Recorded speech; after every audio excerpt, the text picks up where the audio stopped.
வணக்கம் மாணவர்களே, நான் உங்க சந்திரமோகன் பேசுறேன். நாம இன்னைக்கு என்ன பண்ண போறோம்னா 10ஆம் வகுப்பு தமிழ்ல திருக்குறள்ல உள்ள மனப்பாட பாடலை பாட்டா பாட போறோம். எந்த படத்தோட பாட்டை யூஸ் பண்ண போறோம்னா விஸ்வாசம் படத்துல உள்ள கண்ணான கண்ணே அந்த பாட்டை யூஸ் பண்ண போறோம்.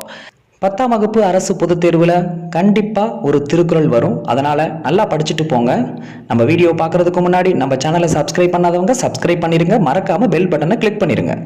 பொருளத்தன்மை தாயினும் அப்பொருள் மெய்ப்பொருள் காண்பதறிவு கல்லார் பகை கொலலன் பத்தடுத்த தீமைத்தே நல்லார் தொடர் கைவிடல் பண்ணென்னாம் பாடற்கியை வின்றேல் கண் என்னாம் கண்ணோட்டம் இல்லாத கண் அருமை உடை தென்ற சாவாமை வேண்டும் பெருமை முயற்சி தரும் முயற்சி திருவினையாக்கும் முயற்சின்மை இன்மை புகுத்திவிடும் ஆராரிராரோ ராரோ ராரோ